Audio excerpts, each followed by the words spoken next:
जय माता दी। नमस्कार दोस्तों, स्वागत है आप सभी का हमारे YouTube चैनल लक्ष्मी शर्मा की कहानियां पर। अंधकार वर्ण गंधर्व सवारी, भूत पिचासों पर जो है भारी, सिद्धि द्वारा खोलती है सिद्धि दात्री, नमन त्रिनेत्र माँ, जय काल रात्रि। प्रिय दर्शकों, आज मैं आप सभी को माँ काल रात्रि की कथा सुनाने जा रही हूँ। कहते हैं कि जो भी भक्त माँ काल रात्रि की पूजा और कथा का श्रवण करता है उसे अकाल मृत्यु का भय नहीं रहता। और रात्रि के 7वां दिन माँ दुर्गा के 7वें स्वरूप माँ काल रात्रि की पूजा की जाती है। माँ काल रात्रि को महायोगेश्वरी, महायोगिनी और शुभकरी कहा जाता है। माँ काल रात्रि का शरीर काला है, माँ के बाल लंबे और बिखरे हुए हैं, माता के गले में माला बिजली की तरह चमकती रहती है। माता काल रात्रि के 4 हाथ है। माँ के एक हाथ में खड्ग, एक में लोहे का शस्त्र, एक हाथ में वर मुद्रा और अभय मुद्रा होती है। माँ काल रात्रि की पूजा अर्चना से अकाल मृत्यु का भय नहीं रहता, इसलिए तंत्र मंत्र के साधक माँ काल रात्रि की विशेष पूजा करते हैं। माता की विशेष पूजा रात्रि में होती है। माँ काल रात्रि की पूजा विधि। माँ दुर्गा की इस शक्ति को काल रात्रि कहा जाता है। माता की पूजा से आरोग्य की प्राप्ति होती है और नेगेटिव शक्तियाँ से छुटकारा मिलती है। माता अपने भक्तों को आशीष प्रदान करती है और शत्रुओं का संहार करती है। परिवार में सुख शांति आती है। चलिए आपको हम बताते हैं कि किस तरह माता की पूजा करनी चाहिए। माँ काल रात्रि की पूजा करने के लिए सुबह जल्दी जागना चाहिए। स्नान करके साफ स्वच्छ वस्त्र धारण करना चाहिए। मान्यता है कि माता को लाल रंग पसंद है, इसलिए माँ को लाल रंग का वस्त्र अर्पित करना चाहिए। माँ को स्नान कराने के बाद फूल चढ़ाना चाहिए। माँ को मिठाई, पंचमेवा और 5 प्रकार का फल अर्पित करना चाहिए। माता काल रात्रि को रोली कुमकुम लगाना चाहिए। माँ काल रात्रि के भोग। माँ काल रात्रि को गुड़ और गुड़ से बनी चीजें बहुत पसंद है, इसलिए नवरात्रि के 7वें दिन गुड़ से बनी चीजों का भोग लगाया जाता है और माता को प्रसन्न किया जाता है। इससे भक्तों की सभी मनोकामना माता पूरी करती है। अब माँ काल रात्रि की ध्यान लगाइए और उनका कथा का श्रवण कीजिए। तीनों लोकों में राक्षस, शुभ, निशुम्भ और रक्त बीज ने हाहाकार मचा रखा था। सभी देवता चिंतित थे। सभी देवता देवी मिलकर भगवान शंकर के पास गए और रक्षा की प्रार्थना की। तब महादेव ने माँ पार्वती से असुरों का अंत करने और अपने भक्तों की रक्षा करने को कहा। इसके बाद माता पार्वती ने दुर्गा का रूप धारण किया और शुभ निशुभ का वध कर दिया। माता के सामने असली चुनौती राक्षस रक्त बीज ने पेश की। जैसे ही माँ दुर्गा रक्त बीज को मारती और उसका खून धरती पर गिरती, उससे लाखों रक्त बीज पैदा हो जाते। इससे माता क्रोधित हो गई और उनका वर्ण श्याम हो गया। इसी स्वरूप में माँ काल रात्रि का प्रकट्य हुआ। माँ काल रात्रि ने रक्त बीज का वध करती और उसके शरीर से निकलने वाले रक्त को धरती पर गिरने से पहले पी जाती। इस तरह से माता ने सभी राक्षसों का वध किया और धरती की रक्षा की। प्रेम से बोलिए माँ काल रात्रि की जय। प्यारे भक्तों, आप माता सती के बारे में तो जानते ही होंगे। माता सती प्रजापति दक्ष की पुत्री थी। माता सती ने अपने पिता प्रजापति दक्ष के विरुद्ध जाकर भगवान शिव से विवाह किया था। एक बार जब प्रजापति दक्ष ने एक विशाल यज्ञ का आयोजन किया था, तब प्रजापति दक्ष ने भगवान शिव और सती को छोड़ समस्त देवी देवताओं को निमंत्रित किया था। भगवान शिव के लाख मना करने के बावजूद भी माता सती यज्ञ में गई। माता सती ने अपने पिता प्रजापति दक्ष से पूछा कि आपने मुझे और भोलेनाथ को यज्ञ में निमंत्रित क्यों नहीं किया। इस पर प्रजापति दक्ष भगवान भोलेनाथ को बहुत अपमानित किए। इस अपमान को माता सह न सकी और वही हवन कुंड में कूदकर जलकर भस्म हो गई। इस बात से भगवान भोलेनाथ बहुत क्रोधित हुए। वो माता सती के शव को लेकर तांडव कर रहे थे। इस पर सभी देवता बहुत भयभीत हो गए और भगवान विष्णु के पास गए। तब भगवान विष्णु ने अपने सुदर्शन चक्र से माता सती के शरीर के टुकड़े टुकड़े कर दिए। जिस जिस स्थान पर माता सती का अंग गिरा है वो शक्तिपीठ कहलाया। कुल 51 शक्तिपीठ है। ज्वाला माँ का मंदिर जहाँ पर है वहाँ पर माता सती की जिह्वा कटकर गिरी थी। इस मंदिर से प्राकृतिक रूप से 9 ज्वालाएं जलती है। ये हमेशा जलती रहती है। कथा। ध्यानु भगत का जन्म एक छोटे से गांव में हुआ था। इनके जन्म के पश्चात ही इनके माता पिता की मृत्यु हो गई। सभी गांव वाले इन्हें मनहूस कहते थे। कोई भी बच्चा इनके साथ नहीं खेलता था। ध्यानु भगत का लालन पालन मंदिर के एक पुजारी ने किया। एक दिन वह रोते रोते पुजारी के पास पहुंचे तो पुजारी ने कारण पूछा तो उन्होंने बताया कि सभी लोग उन्हें मनहूस कहते हैं। पुजारी ने कहा कि हे बेटा, इस संसार में जिसका कोई नहीं होता उसकी ये माता होती है, ये जगत जननी है। यह सुनकर ध्यानु भगत बहुत प्रेम से माता की पूजा तथा आरती करने लगे। एक दिन ध्यानु भगत पूजा कर ही रहे थे तभी ज्वाला माँ प्रकट हुई। उन्होंने ध्यानु भगत को अपनी गोद में बैठा लिया और कहा कि ध्यानु, आज के बाद तुम सभी के दुखों को नष्ट करोगे। कोई भी मनुष्य तुम्हारे पास दुखी मन से आए तो एक बड़ा प्रेम से भरा जयकारा लगाना, उसका दुख दूर हो जाएगा। ध्यानु भगत ऐसा ही करते। जो भी अपना दुख ध्यानु के पास लेकर आता वह उनके पास से खुशी खुशी जाता था। धीरे धीरे ध्यानु काफी प्रसिद्ध हो गए। एक बार ध्यानु भगत गांव वालों के साथ ज्वाला माता के धाम जा रहे थे कि रास्ते में अकबर के सैनिकों ने ध्यानु को रोक लिया और पूछा कि कहाँ जा रहे हो। तो ध्यानु ने कहा कि हम सभी ज्वाला माता के दर्शन को जा रहे हैं। अकबर ने कहा कि हम भी ज्वाला माता का चमत्कार देखना चाहते हैं। हम तुम्हारे घोड़े की गर्दन को कटवा देंगे। अपनी ज्वाला माता से कहना कि घोड़े की गर्दन जोड़ दे, तब हम मानेंगे कि तुम्हारी ज्वाला माता में शक्ति है। ध्यानु ने कहा कि महाराज, आप मेरे घोड़े का पूरा शरीर मस्तक सहित किसी सुरक्षित स्थान पर 1 महीने के लिए रखवा दीजिएगा। अकबर इस पर मान गया और बोला कि तुम्हारे घोड़े की शव को 1 महीने तक सुरक्षित रखवा दिया जाएगा। उसके बाद अकबर ने ध्यानु भगत और सभी गांव वालों को छोड़ दिया। उन सबके साथ अकबर के 2 सैनिक भी गए। स्नान करके ध्यानु भगत तथा सभी गांव वाले ज्वाला माँ की आरती करने लगे। तब ध्यानु भगत से माता को दर्शन के लिए आग्रह किया, लेकिन बहुत समय हो गया फिर भी माता ने दर्शन नहीं दिया। तब ध्यानु भगत ने तलवार से अपना सिर काटकर माता को भेंट कर दिया। इससे ज्वाला माँ बहुत प्रसन्न हुई और ध्यानु भगत का सिर धड़ से जोड़ दिया। माता ने ध्यानु भगत से कहा कि तुम मेरे सच्चे भक्त हो, तुम्हारे घोड़े का सिर धड़ से जोड़ दिया है। यदि तुम हमसे और कुछ वरदान मांगना चाहते हो तो बताओ।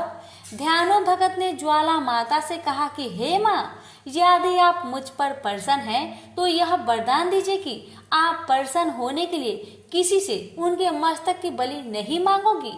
हर मनुष्य अपना मस्तक काटकर आपको नहीं चढ़ा सकता।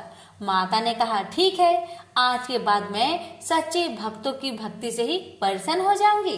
अब अकबर को जब इस घटना की जानकारी हुई तब अकबर ने कहा कि ज्वाला मंदिर में जो दीपक जलता रहता है उसे बुझा दो। सैनिकों ने बहुत प्रयास किया लेकिन दीपक को बुझा नहीं सके। अकबर के सैनिकों ने अकबर को सारी घटना की जानकारी दी। तब अकबर ने कहा कि हम भी ज्वाला माई का दर्शन करने के लिए जाएंगे। एक सोने का छत्र बनवाया जाए। अकबर एक सोने का छत्र लेकर अपने सैनिकों के साथ माता के दरबार पर गया। वहां पर अकबर ने जैसे ही वह सोने का छत्र चढ़ाने की कोशिश की, वह छत्र अकबर के हाथ से छूटकर वही जमीन पर गिर गया। वह छत्र आज भी ज्वाला माँ के मंदिर में मौजूद है। माँ ने अकबर का छत्र इसलिए स्वीकार नहीं किया क्योंकि उसके मन में धन दौलत तथा स्वयं के प्रति घमंड था। इसलिए माता ने अकबर के छत्र को स्वीकार नहीं किया। प्रेम से बोलिए ज्वाला माता की जय। अब सुनिए दूसरी कथा। दूसरी कथा है वैष्णो माता की। ये भक्तगणों, अपने हाथों को जोड़िए, वैष्णो माता का ध्यान धरिए और कथा का श्रवण करिए। प्राचीन समय की बात है, एक दैत्य था। उसने ब्रह्मा जी की कठोर तपस्या की। कई वर्षों की कठिन तपस्या के बाद ब्रह्मा जी प्रकट हुए। ब्रह्मा जी ने उस दैत्य से कहा कि वरदान मांगो। उस दैत्य ने कहा कि हे ब्रह्मदेव, यदि आप हमारी तपस्या से प्रसन्न हैं तो मुझे यह वरदान दीजिए कि गर्भ से उत्पन्न प्राणी मुझे मार ना सके। ब्रह्मा ने कहा कि ठीक है, ऐसा ही होगा। वह दैत्य अपने आप को भगवान समझने लगा, अपने आप को अमर समझने लगा।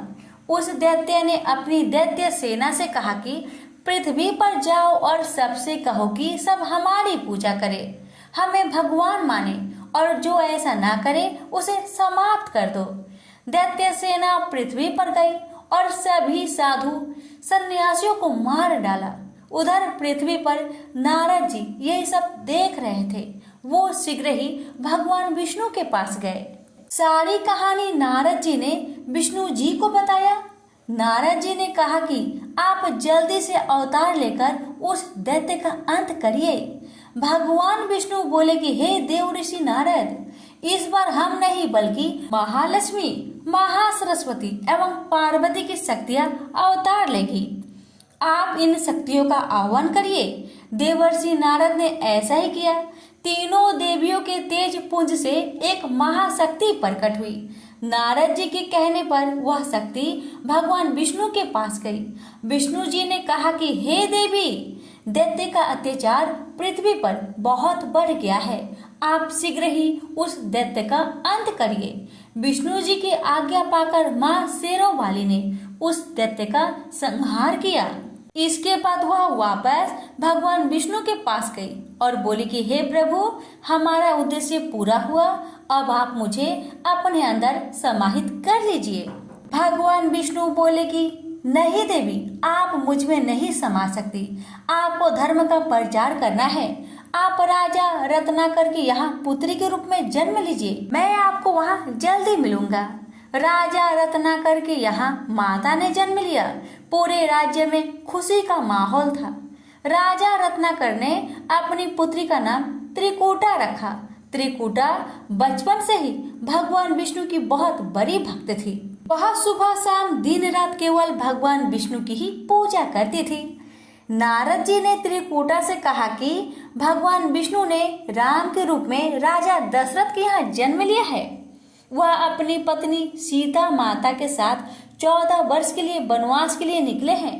त्रिकूटा को जब यह बात पता चली तो उसने अपना राजपाट, सुख, ऐश्वर्य त्याग कर दिया और अकेले जंगल में कुटिया में रहकर भगवान राम की तपस्या करने लगी। पार्वती जी ने भगवान राम की परीक्षा लेने की सोची। वह राम के सामने माता सीता का रूप रखकर आई, लेकिन राम ने माता पार्वती को पहचान लिया। राम ने पार्वती के सामने हाथ जोड़ लिया।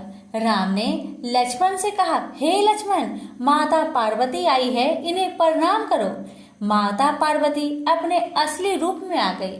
पार्वती जी ने भगवान राम से कहा कि त्रिकूटा आपकी तपस्या कर रही है, आप उसे शीघ्र ही दर्शन दीजिए। भगवान राम ने कहा कि जो आज्ञा माता, मैं त्रिकूटा को दर्शन अवश्य दूंगा।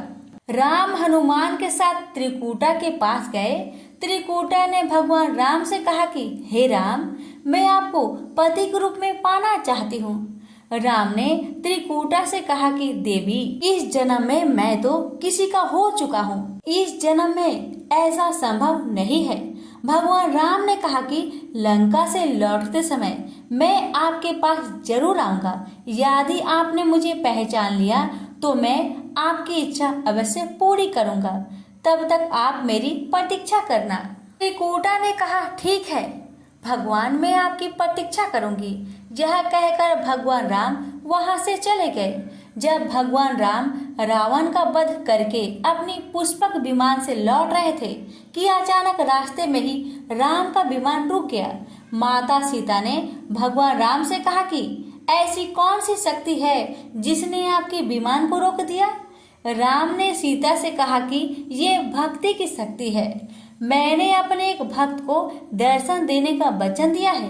यह कहकर राम हनुमान के साथ वेश बदलकर त्रिकूटा के पास गए, लेकिन त्रिकूटा उस भेष में भगवान राम को नहीं पहचान पाई, इसलिए त्रिकूटा भगवान राम की प्रतीक्षा में फेल हो गई। त्रिकूटा ने राम से कहा कि मैं आपके बिना कैसे जीऊंगी। राम ने कहा कि हे देवी, तुम्हारा अवतार धर्म की रक्षा तथा पापियों का संहार करने के लिए हुआ है।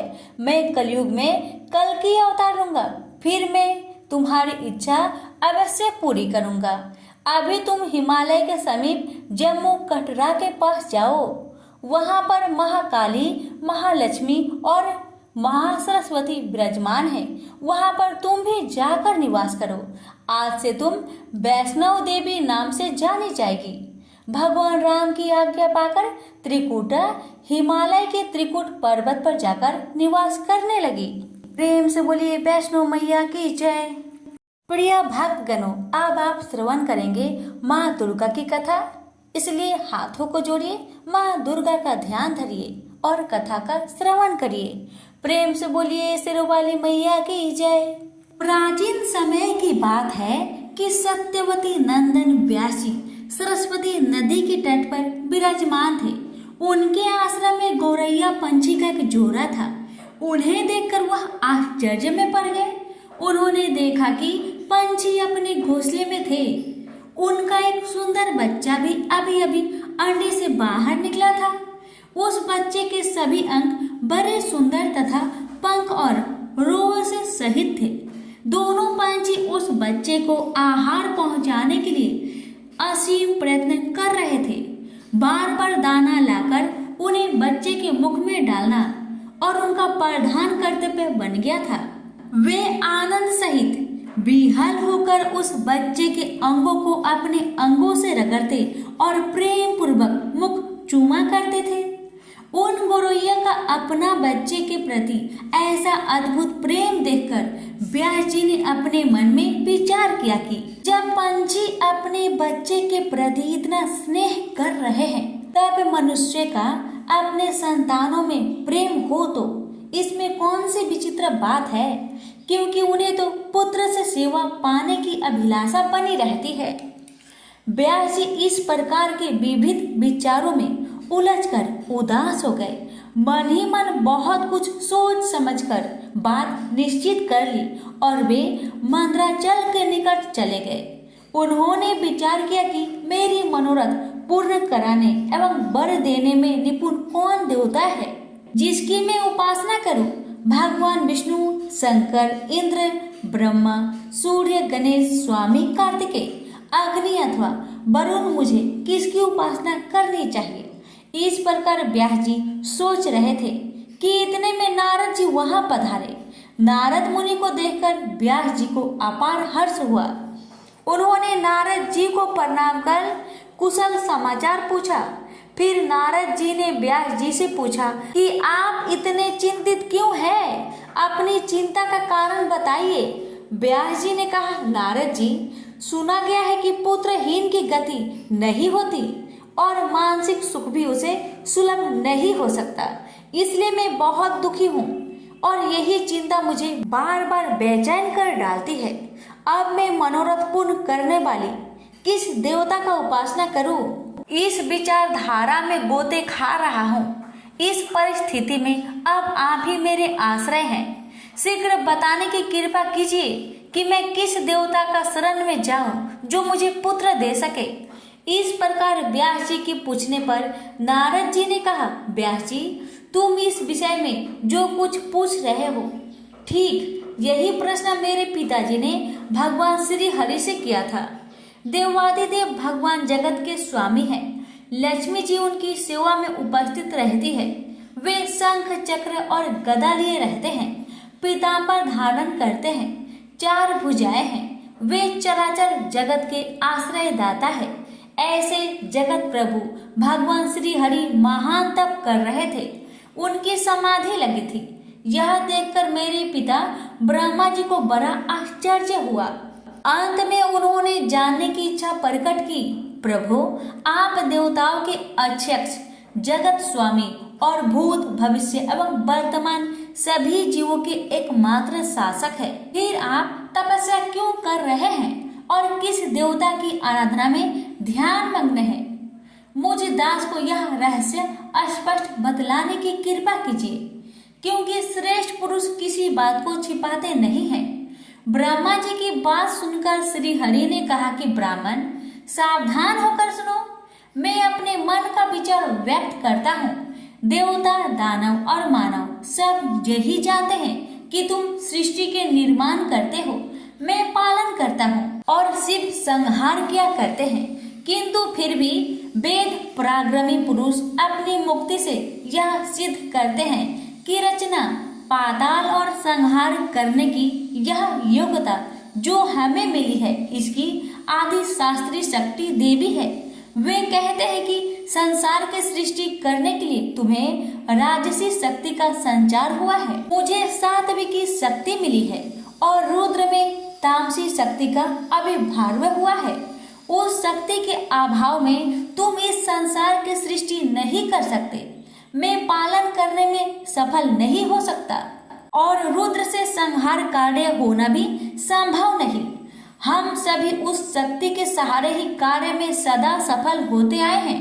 प्रत्यक्ष और परोक्ष दोनों उदाहरण में तुम्हारे सामने रखता हूँ। सुनो, यह निश्चित बात है कि उस शक्ति के अधीन होकर ही प्रलय काल में इस शेष नाग की सैया पर सोता हूँ और सृष्टि करने का अवसर आते ही जाग जाता हूँ। मैं सदा तप करने में लगा रहता हूँ। उस शक्ति के शासन से कभी मुक्त नहीं रह सकता। कभी अवसर मिला तो लक्ष्मी के साथ सुखपूर्वक समय बिताने का सौभाग्य प्राप्त होता है। मैं कभी तो दानव के साथ युद्ध करता हूँ। अखिल जगत को भय पहुंचाने वाले दैत्यों के विकराल शरीर को शांत करना मेरा परम कर्तव्य हो जाता है। मैं बहुत पहले की बात कह रहा हूँ, उस समय तुम तो थे ही, चारों ओर जल ही जल था। मुझे 5000 वर्षों तक वायु युद्ध करना पड़ा था। मेरे कान के मैल से उत्पन्न होने वाले मधु और कैटक नामधारी 2 दानव महान दुष्ट थे। उन्हें असीम अभिमान था। भगवती आदि शक्ति की कृपा से ही मैं उन दैत्यों को मारने में सफल हो सका था। उस समय की बात से क्या तुम अनजान हो? सर्वश्रेष्ठ शक्ति ही तो उस जीत के कारण हुई थी। फिर तुम बार बार क्यों पूछते हो? जब सर्वत्र जल ही जल शेष रहता है, तब उसकी इच्छा के अधीन होकर मैं पुरुष रूप में विचरा करता हूँ। प्रत्येक युग में कच्छप, वरा, नरसिंह और वामन रूप मुझे धारण करने पड़ते हैं। जगत की रचना करने वाले ब्रह्मा जी, तुम इससे अपरिचित नहीं हो। मुझ पर सब प्रकार से शक्ति के अधीन होकर रहना पड़ता है। उन्हीं भगवती दुर्गा का मैं निरंतर ध्यान किया करता हूँ। मेरी जानकारी में इन भगवती शक्ति से बढ़कर दूसरे कोई देवता नहीं है। नारद जी ने कहा, इस गुप्त रहस्य के वक्ता भगवान विष्णु है और श्रोता ब्रह्मा जी रहे। मुनिवर फिर तो पितामह ने वे सभी बातें अक्षरश मुझे कह सुनाई। अतएव तुम भी यदि अपना पुरुषार्थ सिद्ध करना चाहते हो तो उन्हीं भगवती के चरण कमल को अपने हृदय में धारण करो। तुम्हारी जो भी अभिलाषाएं हैं वे सभी भगवती दुर्गा अवश्य पूरी कर देगी। इस प्रकार नारद जी के कहने पर सत्यवती नंदन व्यास जी भगवती के चरण कमलों को अपने हृदय में स्थापित करके तपस्या करने के लिए पर्वत पर चले गए और भगवती माता दुर्गा की कृपा से उनकी सभी अभिलाषाएं पूर्ण हुई। प्रेम से बोलिए दुर्गा मैया की जय। प्यारे भक्तगणों, अब आप श्रवण करेंगे तारा रानी की कथा। माँ भगवती को मानने वाले में से एक राजा अस्पर्श भी थे। वो दिन रात उनकी पूजा अर्चना में लीन रहते थे। राजा को किसी चीज की कमी न थी, बस उन्हें बच्चे की ख्वाहिश थी। सालों से बच्चा न होने के कारण राजा कुछ निराश रहा करते थे। एक दिन राजा की भक्ति से खुश होकर माँ भगवती ने सपने में आकर उसे 2 बेटी होने का वरदान दिया। आशीर्वाद मिलने के कुछ समय बाद राजा के घर एक बेटी पैदा हुई। बेटी पैदा होने की खुशी में राजा ने सबको दावत दी और बेटी की कुंडली बनवाने के लिए पंडितों को बुलवाया। सबने राजा से एक ही बात कही कि यह साक्षात देवी का रूप है। जहाँ भी इसके कदम पड़ेंगे वहाँ खुशियाँ ही खुशियाँ होगी।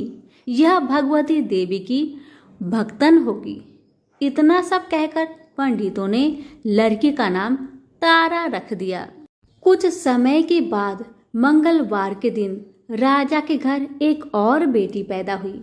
ज्योतिषों ने उसकी भी कुंडली बनवाई और उदास हो गए।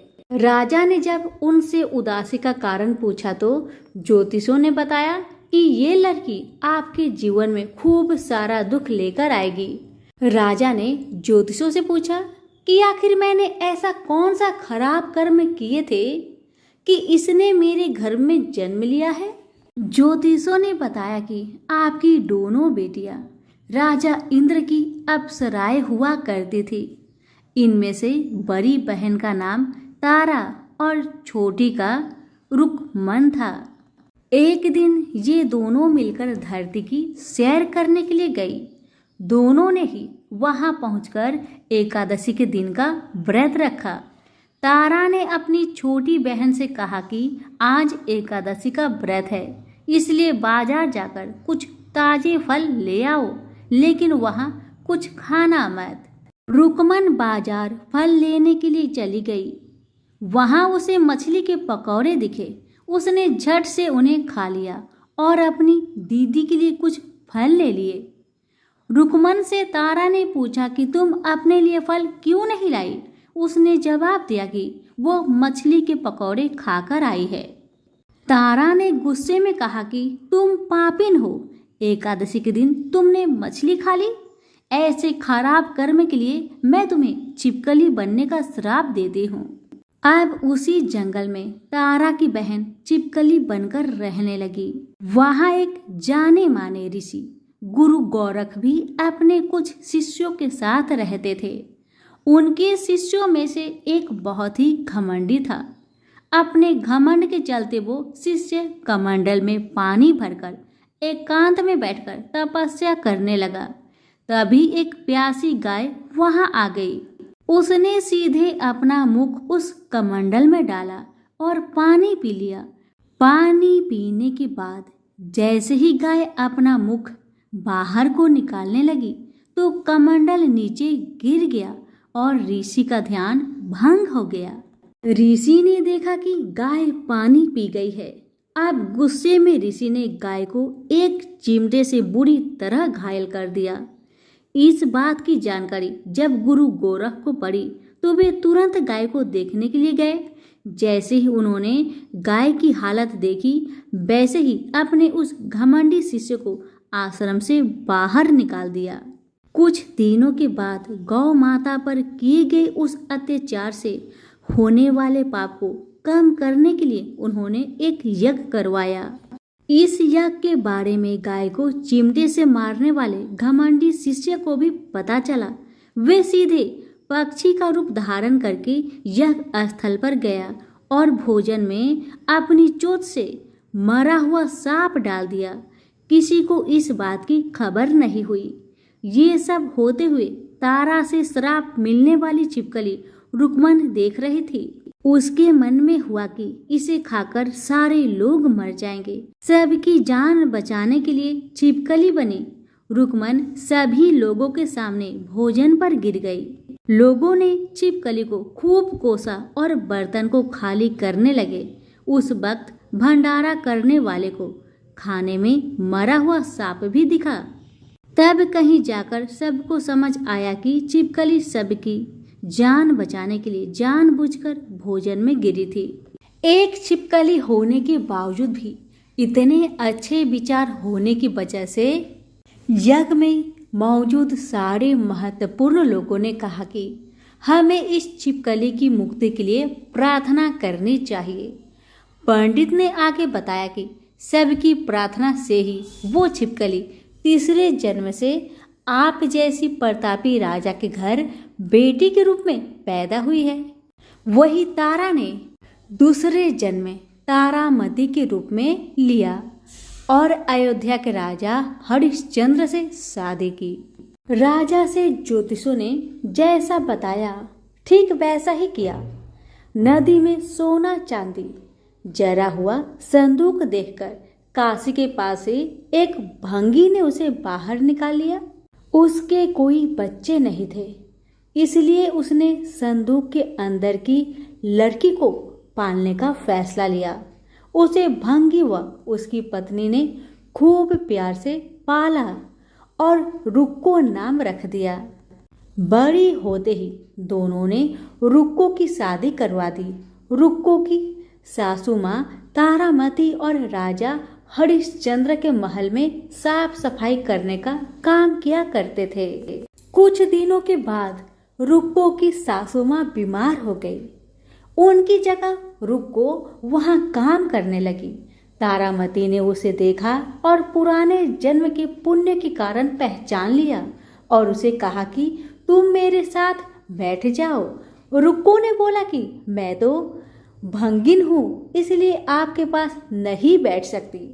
तब तारामती ने उसे बताया कि तुम पूर्व जन्म में मेरी ही बहन थी। तुमने एकादशी के व्रत के दिन मछली खा ली थी और मैंने तुम्हें दंड देते हुए छिपकली बना दिया। अब तुम्हें दोबारा मनुष्य जन्म मिला है, तो इस जन्म में माँ वैष्णो की पूजा करके पुण्य कमा लो। माँ की पूजा से तुम्हारी सारी इच्छाएं भी पूरी होगी। तारामती की इस बात को सुनने के बाद रुक्को माँ वैष्णो से एक बेटे के लिए प्रार्थना करती थी और कहती है कि अगर उनकी मनोकामना पूरी हुई तो वो अपने घर में माँ वैष्णो देवी का पूजन और जागरण कराएगी। माँ वैष्णो देवी उसकी प्रार्थना सुन लेती है और उसे बेटा होता है। पुत्र की प्राप्ति के बाद रुक्को उसकी देखभाल और लाड़ दुलार में माँ वैष्णो देवी की पूजा करना भूल जाती है। ऐसे होते होते 5 साल बीत गए और फिर एक दिन उस बच्चे को चेचक यानी माता निकल आती है। बच्चे की ऐसी स्थिति देखकर परेशान रुक्को अपने पिछले जन्म की बहन तारामती के घर जाकर उन्हें इस समस्या के बारे में बताती है। तब तारामती ने पूछा कि तुमने माँ वैष्णो देवी की पूजा अर्चना में कोई गलती तो नहीं की? फिर रुक्को को याद आता है कि उसने माँ वैष्णो देवी का जागरण कराने का प्रण लिया था। ये बात याद आते ही रुक्को को काफी पछतावा हुआ और मन में माँ से कहा कि बच्चे के ठीक होते ही वो अपने घर में जागरण कराएगी। अगले ही दिन उसका बेटा पूरी तरह ठीक हो जाता है। तभी रुक्को ने माता रानी के मंदिर जाकर पुजारियों को कहा कि मंगलवार के दिन घर में जागरण करवा दीजिए। रुक्को की बात सुनकर पंडित कहते हैं कि तुम यही 5 रुपए दे दो, तुम्हारे लिए हम मंदिर में ही जागरण करा देंगे। रुक्को कहती है मुझे पता है कि मैं चार्मिन हूँ, लेकिन आप मेरे घर आकर ही जागरण करवा दीजिए। माँ किसी तरह का भेदभाव नहीं करती है, तो आपको भी नहीं करना चाहिए। इस पर पंडितों ने विचार विमर्श करके कहा कि अगर रानी आपके जागरण में आती है तो हम तुम्हारे घर आकर जागरण करने के लिए तैयार है। पंडितों की बात सुनकर रुक्को अपनी बहन रानी तारामती के पास जाती है और तारामती को सारी बात बताती है। रुक्को की बातें सुनकर तारामती जागरण में जाने के लिए तैयार हो जाती है। इस बात को बताने के लिए रुक्को जब पंडित जी के पास जाती है तब उनके बीच की बातों को सेन नामक नाई सुन लेता है। फिर वह राजा हरिश्चंद्र को जाकर सारी बातें बता देता है। राजा के मन में हुआ कि रानी को नीची जाति वालों के घर जागरण में नहीं जाना चाहिए। इसी वजह से वो अपनी उंगली काट लेते हैं, जिससे उन्हें नींद न आए और रानी जागरण में न जा सके। तब जागरण का समय होता है, तब भी राजा को जागते हुए देखकर रानी मन ही मन में माँ वैष्णो देवी से प्रार्थना करती है कि महाराज को नींद आ जाए ताकि मैं जागरण में जा सकूं।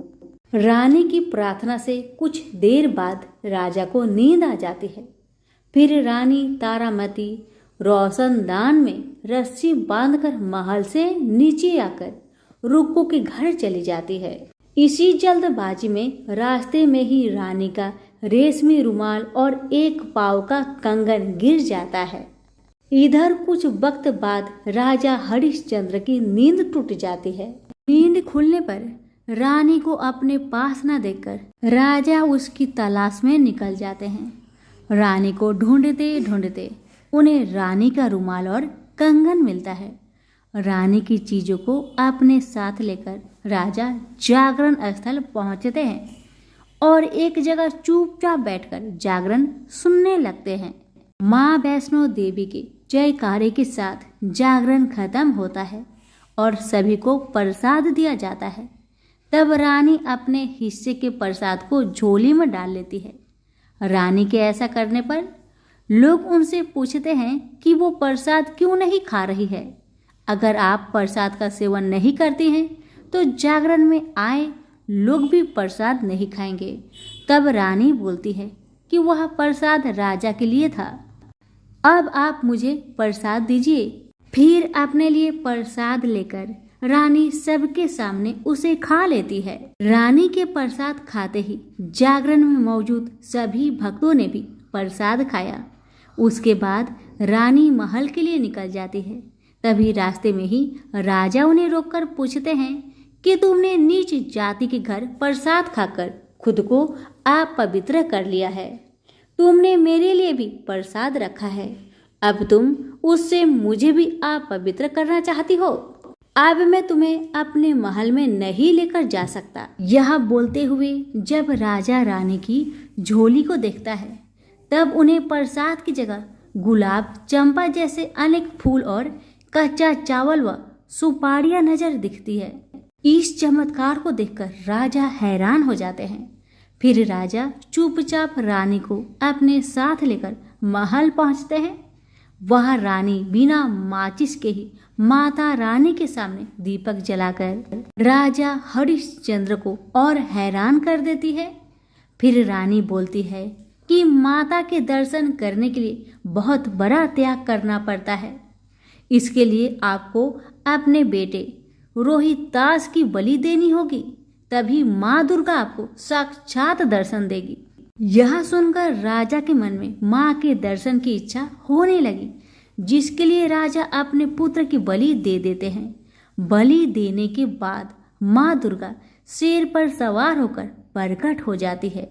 उन्हें देखकर राजा हरिश्चंद्र काफी खुश हो गए और माँ दुर्गा ने तुरंत राजा के बेटे को दोबारा जिंदा कर दिया। इस चमत्कार को देखकर राजा हरिश्चंद्र खुश हो गए। तभी राजा ने माँ की पूरी विधि से पूजा करके उनसे गलतियों की माफी मांगी। माँ दुर्गा ने भी राजा को खुश रहने का आशीर्वाद दिया और अंतर ध्यान हो गई। तब राजा ने तारा रानी से कहा कि मैं बहुत खुश हूँ कि मुझे पत्नी के रूप में आप मिली हैं। फिर राजा हरिश्चंद्र, तारा रानी और रुक्मन तीनों अपनी मनुष्य योनि से छुटकारा पाकर देवलोक में चले जाते हैं। प्रेम से बोलिए जगदम्बा मैया की जय हो। प्यारे भक्तगणों, अब चंडी माता का ध्यान धरिए, हाथों को जोड़िए और कथा का श्रवण करिए। प्रेम से बोलिए चंडी माता की जय। एक गांव में एक शिकारी परिवार रहा करते थे। धर्मकेतु और उसकी पत्नी निधा, उनकी 5 बेटी थी। एक भी बेटा नहीं था जो वंश को आगे बढ़ाए, इसलिए धर्मकेतु दूसरी शादी करना चाहता था। निधा बहुत चिंतित और उदास रहती थी। एक दिन देवी चंडी एक ब्राह्मणी भेष में निधा के पास भिक्षा मांगने गई। निधा के व्यवहार से चंडी प्रसन्न होकर कुछ मांगने को कहा। निधा ने कहा, मेरे पास सब कुछ है पर कोई पुत्र नहीं है। चंडी के आशीर्वाद से उसे पुत्र की प्राप्ति हुई। नाम काल केतु था, बड़ा ही वीर था। बड़ा हुआ उसका शादी फुलेरा से हुआ। वह सुशील लड़की थी। उसके आने से पहले शिकार कर लाया हुआ मांस काल केतु की माँ हाट में बेचने जाया करती थी। पर उसके आ जाने के बाद अब काल केतु जंगल से जानवरों का शिकार कर लाता। फुलेरा उसके मांस, छाल, दांत आदि को हाट में बेचने जाया करती थी। हाट का मतलब है बाजार में बेचने जाया करती थी। बेटे ने घर अच्छे से संभाल लिया था। ये देखकर पति पत्नी काशी चले गए। अब हर रोज की तरह दोनों अपने काम में लगे रहते थे। काल केतु इतना ज्यादा शिकार करता कि जंगल के जानवर डरने लगे। सभी जानवरों ने जंगल के राजा सिंह से गुहार लगाई। गेंडे ने कहा, राजा जी, मैं बहुत दुखी हूँ, मेरे 7 भाई मारे गए। हिरनी ने कहा, मैं पतिहीन हो गई हूँ, जीवन बहुत पीड़ा दे रही है, मौत भी नहीं आ रही है। बंदर ने कहा, मैं वंश विहीन हो गया हूँ, काल केतु मेरे बच्चों को बांधकर बेच दिया। इसी तरह सभी जानवरों ने अपनी पीड़ा को राजा के सामने रखा। उन्होंने कहा, हम लोग आपके राज्य से कहीं और चले जाएंगे। सिंह राजा ने कहा, आप लोग नहीं डरे, मैं स्वयं काल केतु से लड़कर आप लोगों की रक्षा करूंगा। सिंह और काल केतु में युद्ध हुआ। सिंह भाग गया और काल केतु जीत गया। सभी जानवर अब देवी चंडी के पास पहुंचे और उनसे विनती किए, माँ, हमें काल केतु के हाथों से बचाओ। वह सभी जानवरों का शिकार कर रहा है, उससे छिपने का कोई जगह नहीं बचा है। हम कहाँ जाए माँ, हम क्या करें? तब चंडी माता ने सभी जानवरों को छुपा लिया और स्वयं एक सांप के रूप में बनकर जंगल के बीच में बैठ गई। उधर काल केतु जंगल में जानवरों का शिकार करने निकला तो उसे कोई जानवर नहीं मिला। वह चिंतित होने लगा। उसका जीवन तो बस जानवर पर ही टिका था। अब वे क्या खाएंगे और क्या पिएंगे? जंगल में उसे स्वर्ण गोधिका दिख गई, जो कि चंडी माता ने अपना वेश धारण करके बनाया था। स्वर्ण गोधिका का देखना अब शकुन माना जाता है, इसलिए काल केतु को गुस्सा आया और आगे बढ़ गया। उसने पूरी जंगल छान मारी पर कोई जानवर नहीं मिला। उसका दिन बिगड़ गया। आते वक्त उसने फिर से स्वर्ण गोधिका को देखा। उसने उसे पकड़ लिया और गुस्से से कहा, आज तुम्हें ही जिंदा पकाकर खाऊंगा। जब काल केतु घर आया तो फुलेरा घर पर नहीं थी। पड़ोसी से पता चला वह बाजार गई है। काल केतु स्वर्ण गोधिका को रस्सी से बांधकर फुलेरा के पास पहुंचा। फुलेरा बोली, घर में खाने को कुछ नहीं है और ये बासी मांस कोई नहीं खरीद रहा है। काल केतु ने फुलेरा को पड़ोसी से शिवली फूल के बदले चावल उधार मांगने को कहा और कहा, घर पर स्वर्ण गोधिका है, उसे पका लेना। काल केतु बाजार में रहकर बासी मांस बेचने लगा और फुलेरा चावल लेकर घर पहुंची। घर में स्वर्ण गोधिका नहीं था, बल्कि एक 16 साल की सुंदर कन्या रस्सी से बंधी थी। फुलेरा उसे देखकर डर गई कि इतनी सुंदर कन्या यहाँ क्या कर रही है। उसने कहा, तुम कौन हो, यहाँ क्या कर रही हो? कन्या ने कहा, मैं ब्राह्मण कन्या हूँ, मैं जंगल बीच में बैठी थी तो तुम्हारे पति ने मुझे यहाँ लाया है। ये सुनकर उसे गुस्सा आया, ये सोचकर कि कहीं ये मेरी सौतन तो नहीं। पर शांत होकर बड़े प्यार से उसे काल केतु और अपना कष्टदायक जिंदगी के बारे में कहने लगी ताकि वह कन्या अपने घर चली जाए। पर कन्या मानने को तैयार नहीं हुई। फुलेरा काल केतु के पास बाजार पहुंची और बोली, आप किसे घर लाए हैं? एक सुंदर कन्या घर में है। काल केतु को विश्वास नहीं हुआ क्योंकि उसने एक स्वर्ण गोधिका रखी थी। वे दोनों तुरंत घर आए। काल केतु उसे देख हैरान हुआ और उसके बारे में पूछने लगा और बोला, यहाँ से चली जाओ। जब कन्या राजी नहीं हुई तो उसने अपना तीर धनुष निकाल लिया। उसकी बहादुरी देखकर कन्या ने कहा, मैं चंडी हूँ, तुम आज से शिकार करना छोड़ दो, मैं तुम्हें गुजरात का राजा बनाती हूँ। पर काल केतु को उसका यकीन नहीं हुआ। वह बोला, अगर तुम चंडी देवी हो तो तुम असली रूप में आओ। चंडी ने उसे महिषमर्दनी का रूप दिखाया। तब दोनों उनके चरण पर गिर गए। चंडी बोली, हर मंगलवार मेरी पूजा करो और लोगों में मेरी पूजा का प्रचार कराओ। चंडी उन्हें एक अंगूठी दी जिसका मूल्य 7 करोड़ था।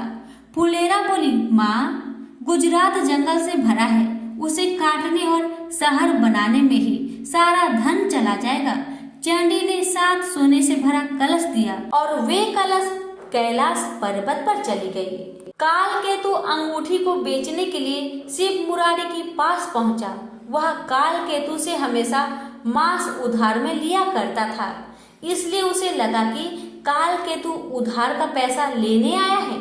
वह अपनी पत्नी को बाहर भेजा और छिपकर सारी बातें सुनने लगा। काल केतु के कुछ बोलने से पहले ही उसकी पत्नी बोली, मुरारी घर पर नहीं है, उधार का पैसा कल दे देंगे।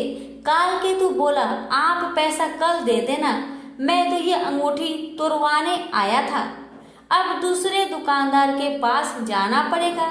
इतना सुनकर मुरारी दौड़ते हुए आया और अंगूठी देखा और झूठ बोला कि ये अंगूठी पीतल का है। उसने सोचा झूठ बोलकर वह अंगूठी स्वयं हड़प लेगा।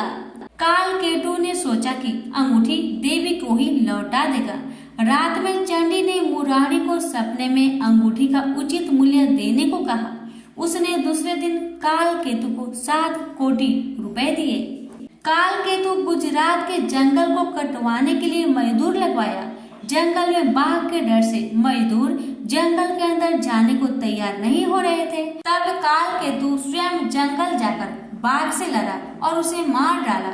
जंगल काटकर गुजरात शहर बसाया गया, पर गुजरात राज्य में कोई प्रजा न थी। काल केतु ने चंडी से प्रार्थना की। तब उन्होंने इंद्रदेव तथा समुद्र की मदद से कलिंग राज्य में भारी बरसात करवाई। नद नदी में बाढ़ आ गई।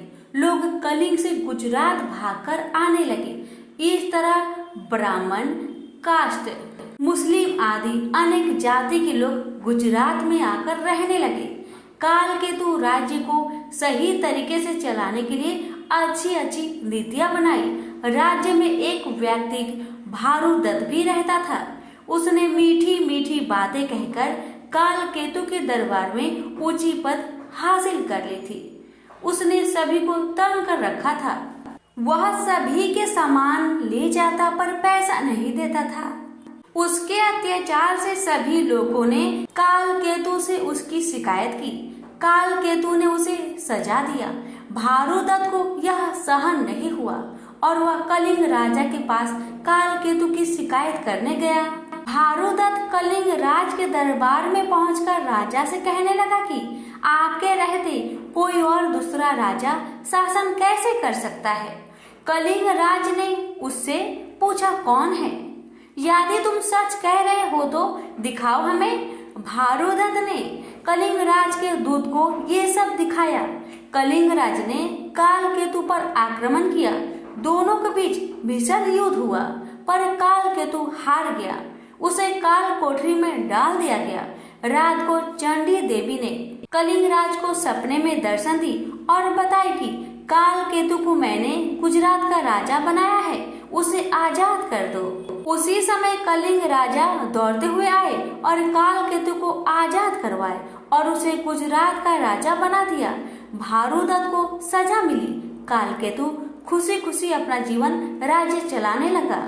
प्रेम से बोलिए चंडी मैया की जय। कथा अगर आपको अच्छी लगी हो तो कृपया करके वीडियो को लाइक करके और आगे सभी के पास शेयर अवश्य करें। तो प्रेम से बोलिए पांचों देवी माता की जय। माता रानी की कृपा आप पर, आपके परिवार पर, हम सब पर सदा बनी रहे। आप सभी का बहुत बहुत धन्यवाद।